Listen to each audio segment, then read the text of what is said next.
Hello and welcome to the Intro to Video Game Concept Art, Lesson 1.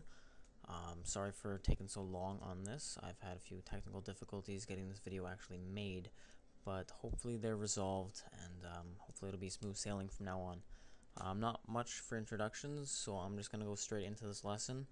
Hopefully you can follow along, otherwise you have to watch the video a couple times over. Not necessarily a bad thing. So what we're going to do on this, this exercise is we're going to paint an image that that we kind of like. We're going to do it in grayscale, just copying the colors from the one image and painting them onto a brand new canvas just by our eye.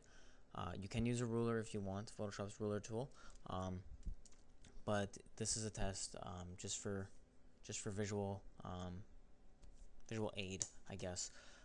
It's good for getting relationships down on an image and getting things corresponding properly to make things look proper. So I'm just gonna start by kind of giving you a couple examples of what you should be trying to do for this image. Don't choose anything too difficult for the first image that you're doing. The one that you see on my screen right now, probably a little bit harder than what you should be doing. But if you want to try something like that, go right ahead. An image here, if you just search on Google, black and white, you should find it down a few bars on their image search. This is a fantastic image to work with. It's fairly simple, but it has a lot of different tones in it.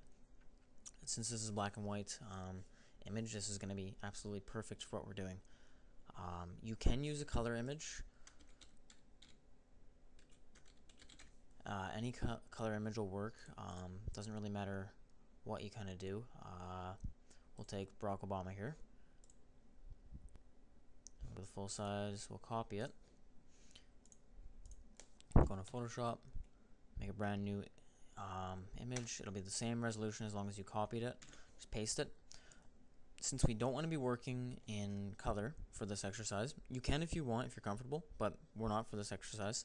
We're going to want to desaturate this and work with a desaturated version of this. Control-Shift-U in Photoshop is desaturate. It's pretty much the same thing as what I have on the left here, just a much bigger image and of Barack Obama, not some Muslim kid in the Middle East or something like that. I don't know where that is, but found it on Reddit, so I'm going to be using that. Don't save that. Okay. Oops.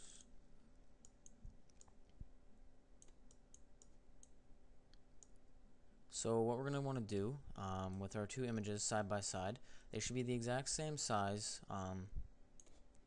in the canvas. If you go to your original image, go Image, Canvas Size. You can see how big the image is here.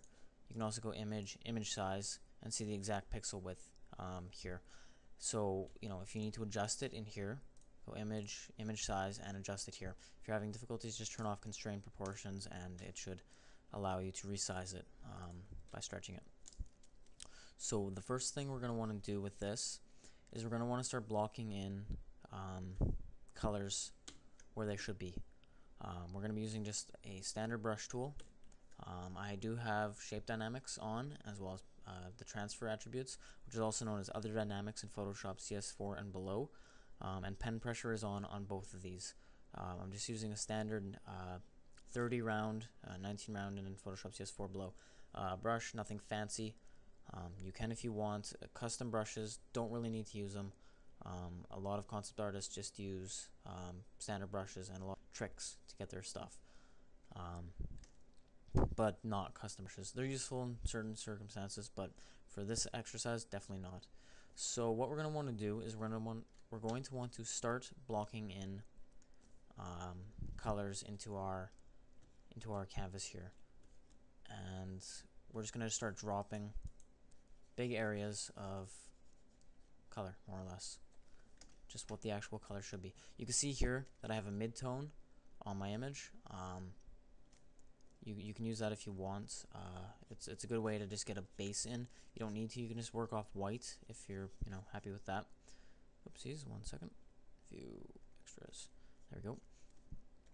And what we're going to be doing is just coloring in the big areas of this image and getting everything looking all snazzy. So just do it by eye, nothing fancy. You can use Photoshop's ruler tools. As you saw, I did have the extra showing under View, Extras, and make sure you turn on rulers too if you want to use that. In this image, I also had grid lines set up. What I'm doing with that is you can see at 6 and 5/8 that 6 and 5/8 here, a little bit off actually, 6 and 5/8. This is where the hat on this kit should be starting, and it should be at the same height as well on this one. You can just click the ruler at the top, click and drag, and it'll just drop a new line right there where you let go. So obviously my hat was in the wrong spot, so you want to start blocking in things as soon as you can. Don't start rendering things out, meaning start finishing them before you actually should, because you'll be going back and fixing a lot of mistakes as you go through this exercise. So anyway, I had already done this once, but Cam Studio decided to crash on me, so I'm just going to kind of skip ahead here and go to this. Oops, backwards. There we go. And I want to keep this short because if it does crash again, I don't want to have to do this a 4th time because I've already done it, quite a few. So as you can see here, I've got a basic blocking of this image. Nothing fancy, but it's just the colors where they should be, or mostly where they should be. And shipped all the other objects on the screen. That's the purpose of this exercise, is to get something like this kind of done by the end. I will just flip to the actual image that I had during our first lesson, and I'll show you what you're kind of aiming for right now. 1 second, I have so many files.